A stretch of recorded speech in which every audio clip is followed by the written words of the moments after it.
If there's a question that still baffles archaeologists to this day, it's this one. How did the ancient Egyptians build those magnificent pyramids? As far as we know today, their resources were quite limited, especially in terms of tools and building materials. We still don't have a fully satisfying answer, but hey, we've got some pretty amazing theories worth considering. The leading contender among these theories involves the clever Egyptians employing a sneaky strategy. Now picture this. They constructed a slanted and curving mound made of bricks, earth, and sand encircling the pyramid to be. As the pyramid grew taller and taller, they simply increased the height and length of this wacky structure. It's like they were playing an ancient game of Jenga. Now, how did they get those massive stone blocks up there? Well, according to the legendary ancient Greek historian Herodotus, they used sleds, rollers, and levers. It sounds like they turned construction into a supersized game of tug-of-war. And guess what? Herodotus also claimed that the Great Pyramid, the one from Giza, the granddaddy of them all, took a whopping 20 years to build. There's more. Herodotus also dropped a mind-boggling number on us. 100,000 men were supposedly involved in this pyramid extravaganza.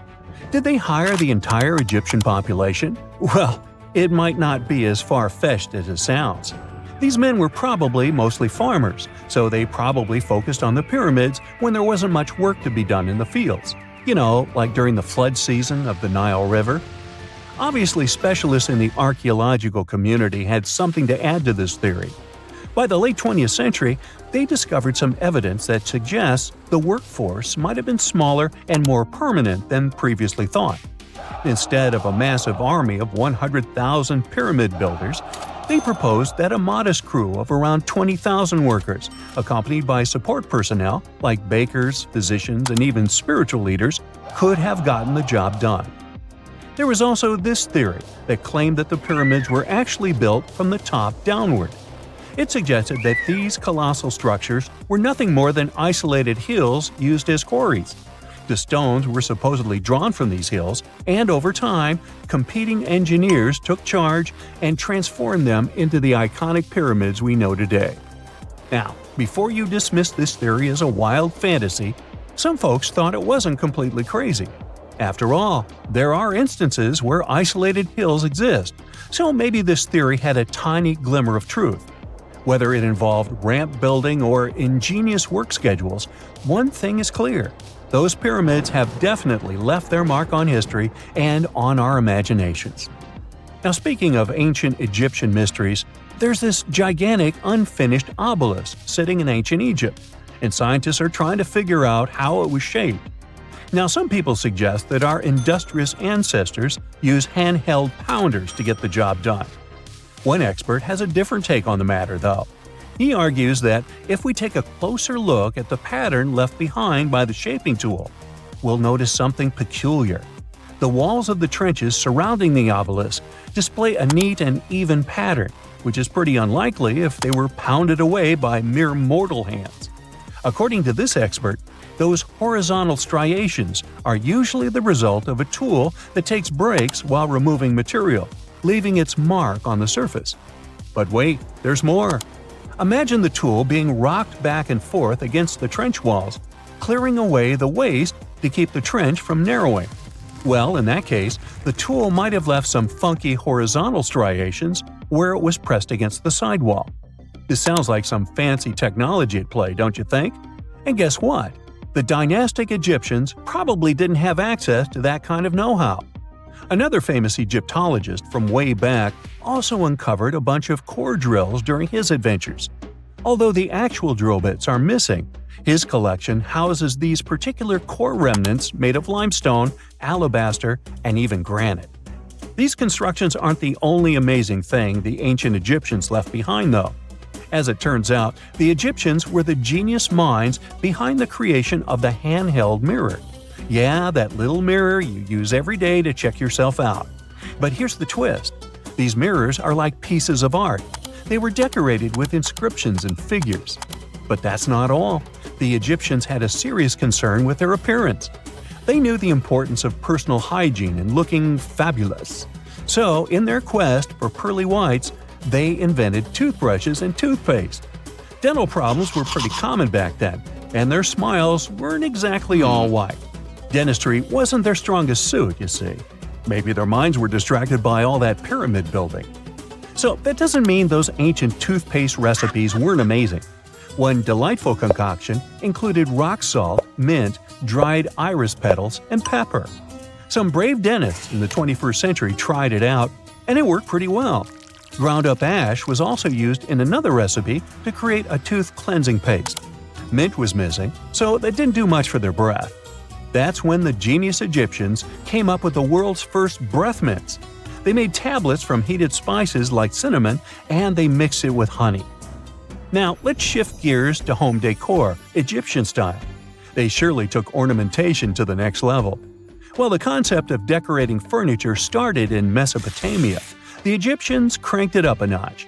They went all out with different colors of ink and even developed various weights of paper. Oh, and let's not forget about those cute little area rugs we all have in our homes today. Guess who came up with the idea? Yep, the Egyptians. They used the versatile papyrus plant to make those cozy rugs. And speaking of trends, the Egyptians loved their knickknacks. They had an assortment of small figurines in the shapes of cats, dogs, and people. These statues were made from various materials, like simple sun-dried mud to the ultimate bling of gold. It all depended on how loaded you were. The Egyptians were also all about farming, and they knew that clean water was crucial for their crops and animals. That's why they came up with some nifty inventions and techniques to make sure their land was fertile and their plants were happy. First off, they had the genius idea of using ox-drawn plows. They had two types of plows, heavy and light. The heavy plow would strut its stuff, cutting deep furrows in the soil, while the lighter plow followed behind, fluffing up the earth. But they didn't stop there. After plowing, the Egyptians would break up clumps of soil and sow the rows with seeds. To give those seeds a good old squish into the furrows, they'd march their livestock across the field, effectively closing up the furrows. But hey, all that hard work would be pointless if their seeds were as dry as the Sahara. That's where irrigation comes into play.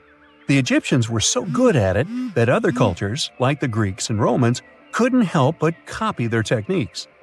Now let's switch gears and talk about the marvelous architecture of ancient Egypt. These folks weren't just skilled farmers, they were also architectural maestros. They built these fancy canals to carry water to farms and villages, and boy, did they know how to make those canals look pretty. Just imagine strolling along a canal lined with ornate structures. The pharaoh Ramesses the Great was quite the overachiever when it came to construction. One of his mind-blowing creations was the construction located at Abu Simbel.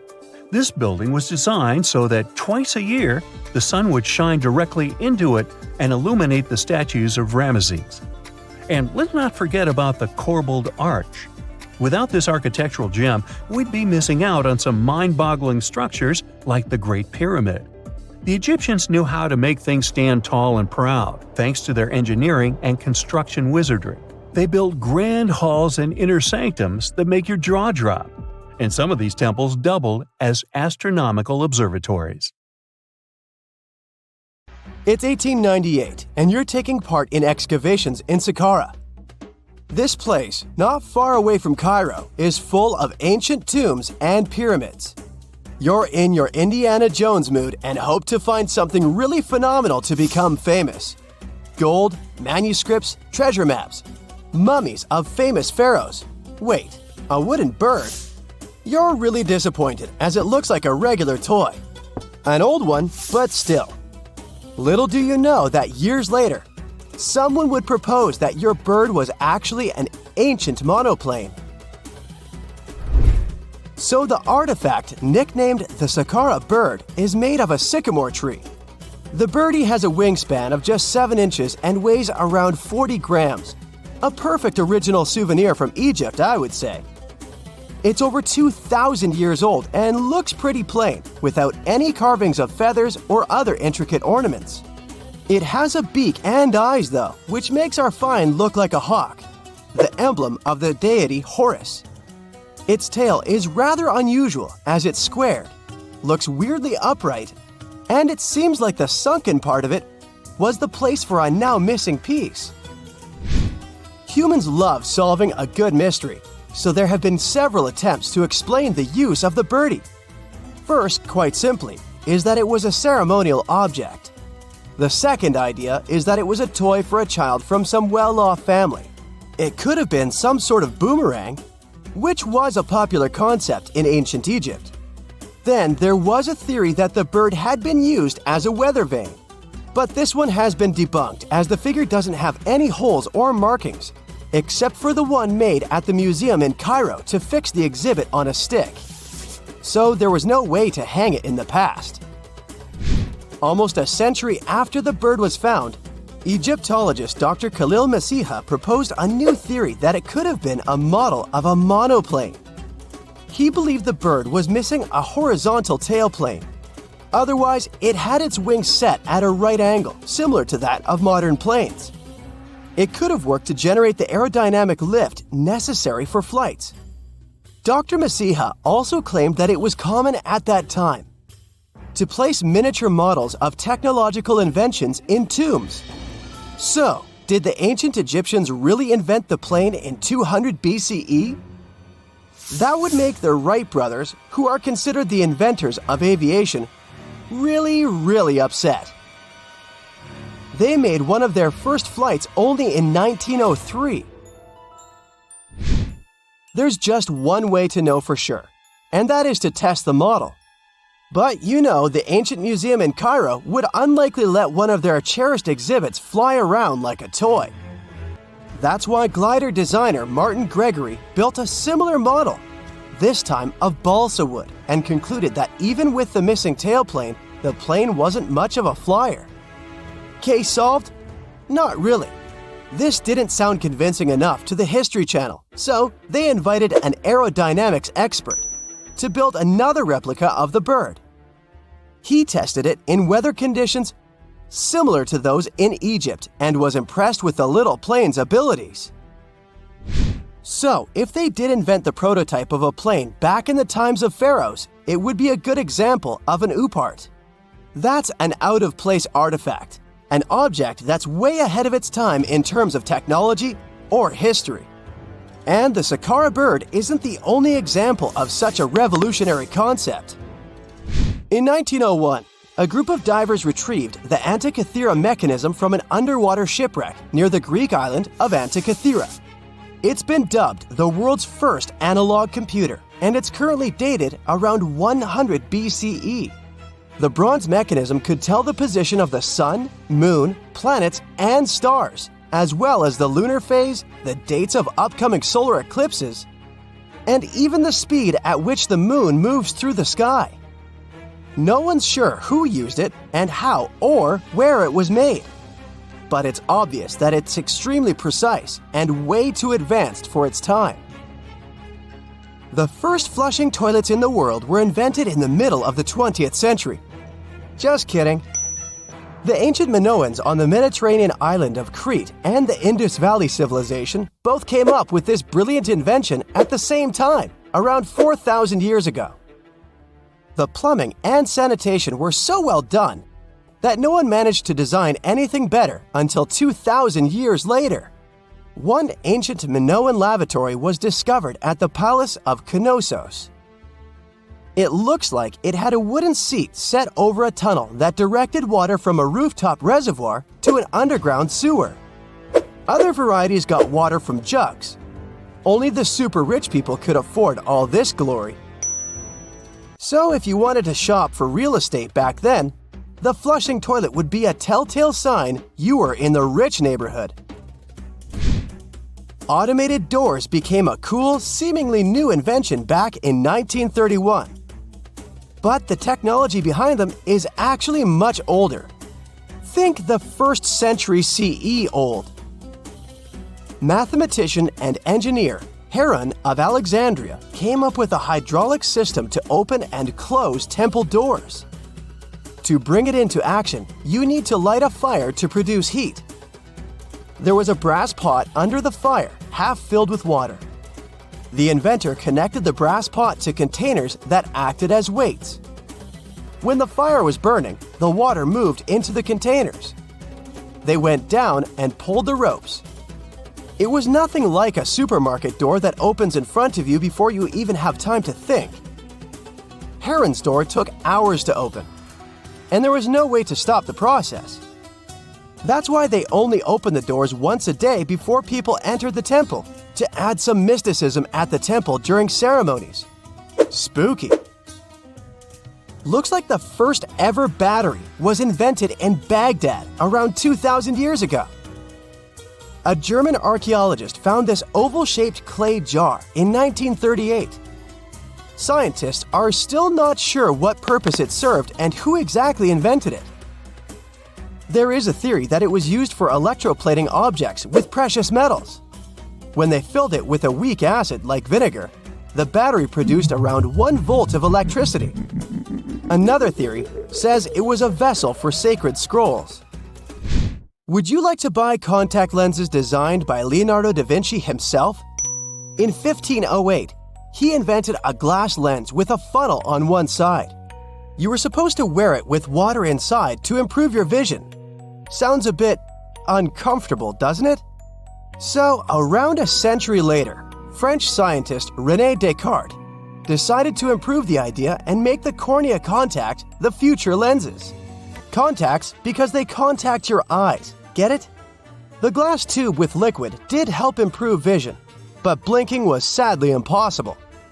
2.5 centuries later, new technologies in the glass industry let scientists design contacts that would fit in the eye and even let the wearer blink.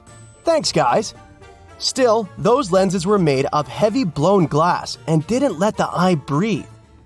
About 50 years later, contacts became plastic, lightweight, unbreakable, and scratch-resistant, but still covering the entire eye. And then, in 1948, an English optical technician accidentally sanded down a plastic lens and figured out they'd still be in place even if they covered only the cornea. Imagine you're living in 19th century London and need to send a message to New York. It would have taken about 10 days to get there by ship. So when delivery time went from days to hours in 1858, it was a true sensation. The first message was sent by Queen Victoria herself. It was all made possible thanks to the transatlantic telegraph cable, running under the ocean.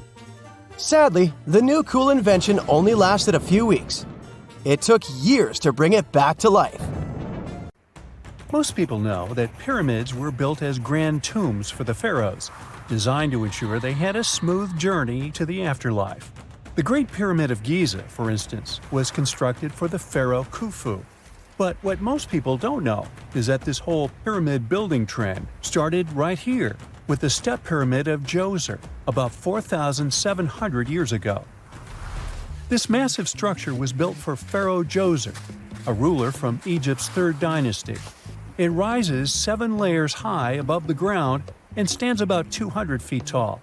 We think of it today as a phenomenal architectural project, but for ancient Egyptians, the step pyramid of Djoser turned out to be more like a massive experiment, a trial run, if you will, to perfect their building skills before they moved on to even more ambitious pyramids.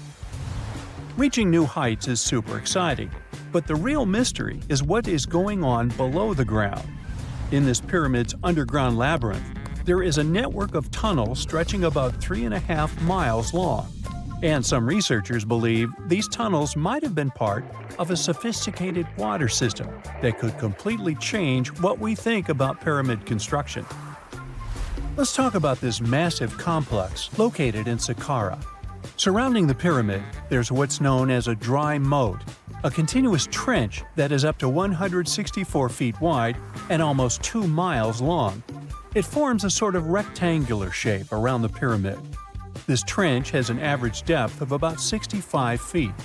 Now, if you were to add up all the earth and rock they dug out to create this moat, it would be about 10 times the volume of the step pyramid itself. For the longest time, people just assumed this trench was nothing more than a huge quarry, a place where they dug up stone and clay to build the step pyramid. Makes sense, right? But when you take a closer look, it doesn't add up. The trench is too narrow and deep to be practical for mining, and its layout doesn't match anything we know about ancient Egyptian quarrying methods. Plus, some sections of the trench are actually covered with a rocky ceiling, which would have made it nearly impossible to use as a quarry. Another theory suggests that the dry moat had some kind of spiritual significance. Maybe it was a sacred place, where souls of nobles gathered to serve the late king in the afterlife. There are even niches in the walls that work as a hint at this spiritual function. But most researchers believe that this purpose likely developed much later, long after the complex was built for Djoser. So, what was the moat really designed for? In 2020, a researcher came up with a pretty intriguing idea.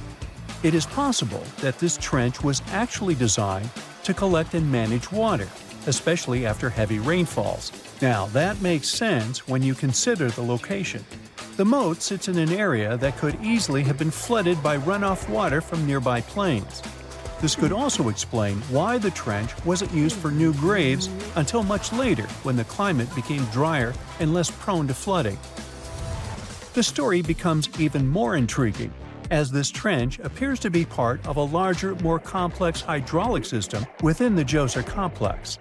It is like the trench has several compartments, carefully carved out of the rock and connected by tunnels. These compartments likely served as a part of a water treatment system, where water would flow from one compartment to the next, getting cleaner as it moved along. Now, here is where things start to tie into the pyramid itself. The Djoser complex has a series of underground shafts, and some researchers think that water from the moat's deep trench might have been used to power a hydraulic lift system, and this giant water-powered elevator could have been used to raise the heavy stones needed to build the pyramid. It worked like a volcano, but instead of lava, water did the heavy lifting. Imagine a big deep hole in the ground at the center of the pyramid site. Inside this hole, there was a huge wooden platform, kind of like a giant raft that could move up and down. When the workers wanted to lift a heavy stone, they would fill the hole with water. As the water rose, the wooden platform started to float up, carrying the stone with it, almost like a giant water-powered elevator. When the stone reached the right height, the workers slid it off the platform and onto the pyramid. The idea is that water from the deep trench, after being cleaned and filtered, would flow into these shafts. A massive float, possibly made of wood, would then rise as the water filled the shaft, lifting the stones up to where they were needed for construction. Once the stone was in place, they'd let the water out, lowering the platform back down to the bottom, ready to lift the next stone. This fancy hydraulic lift system could have been a game changer, making the whole building process a lot faster and more efficient without using a lot of workforce. It is like the ancient Egyptians were already embracing the whole idea of work smarter, not harder. But of course, not everyone is on board with this theory.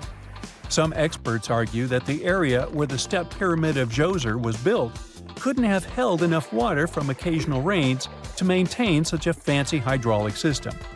The main theory suggests that, in the past, there might have been some kind of lake nearby that would have filled up after a period of rain, and this lake could have supplied water to the complex's hydraulic system. But there is no mention of such a lake in any ancient Egyptian writings, so it might be more of a what-if situation than a reality. And then there's the issue of the hard work itself. Remember when I said this method could have allowed the ancient builders to raise stones with far less effort? Well, that might not be entirely true. According to some experts, just building this hydraulic device would have required a lot more heavy work than simply moving the stone blocks using good old-fashioned manpower.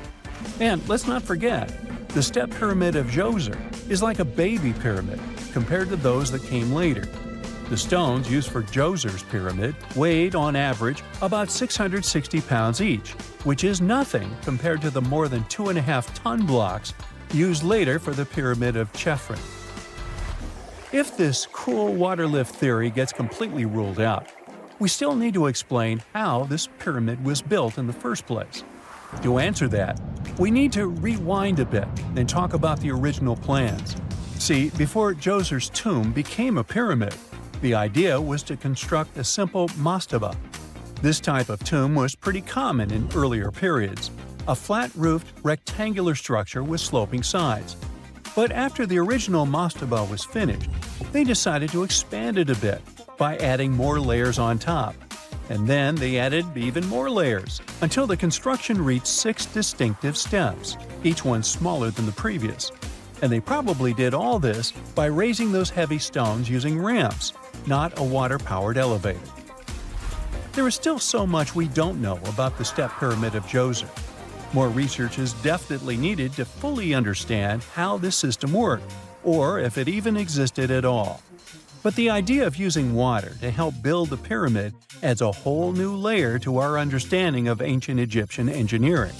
It's a powerful reminder of just how clever and resourceful those builders were, using the natural landscape and the power of water to create one of the most iconic monuments in history. A gruesome discovery took place in Egypt some years ago. You want to hear about it? 16 human hands, carefully buried in 4 eerie pits. They didn't look too much like human hands at first, since they were abnormally large, but they were. Weirdly, there were only right hands, no left hands were in sight. It turned out that it points to the practice of an ancient dark ritual. Old Egyptian art and tales talked of a ceremony where warriors would present the right hand of their adversaries as proof of victory and ask for gold in return. Egyptians believed in the afterlife, so cutting off someone's hand meant you cut off their power eternally. Guaranteeing this type of defeat was interesting to the winning party. Here, the fight was between Egyptians versus Hyksos, who lived in what was once known as Canaan. Egypt has always been the center of some history-changing findings, and some time ago, this papyrus was found. If we stretched it open, it would be just a tad bigger than the height of a skyscraper. The world's tiniest skyscraper, which is located in Wichita Falls, Texas.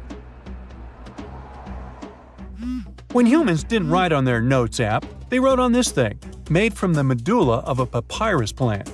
Around 2,000 years ago, ancient Egyptians wrote something reminiscent of a book where they describe most of their funerary traditions and their visions of the afterlife.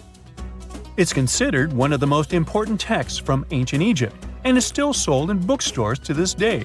This ancient manuscript was unearthed from a chamber located just south of the Pyramid of Djoser, located in Saqqara. Oh yes, Djoser is the oldest pyramid in Egypt and not the Giza pyramids like most people think. So recently, the site of Saqqara buzzed with excited archaeologists who probably found one of Egypt's oldest complete mummies. They believe that this beautiful and well-preserved mummy was that of a wealthy man. He was discovered in a deep shaft, covered in layers of gold leaves. There are many symbols that show he was an important and wealthy man, like the band he wore on his head, the bracelet on his chest, and the fact that he was embalmed with a tunic, which was reserved for Egypt's finest. The most exciting part of the entire discovery was finding the resting place sealed with mortar, just as the ancient Egyptians had left it 4,300 years ago. Now this may sound weird, but back in 2008, archaeologists discovered a missing pyramid. Now it went missing because it deteriorated over the span of 4,000 years. Today, you can only see its base. It was a pretty important site back in ancient times. It is said that around the area of the pyramid, the ancients hosted a special type of ceremony where high priests would carry mummified remains of sacred bulls. Now here's a fun fact. Ancient Egyptians believed that Apis bulls were earthly incarnations of the city deity of Memphis and was connected to rites of fertility. It wasn't just any Apis bull though. They needed to be all black with a single white mark between its horns and a bunch of very specific characteristics.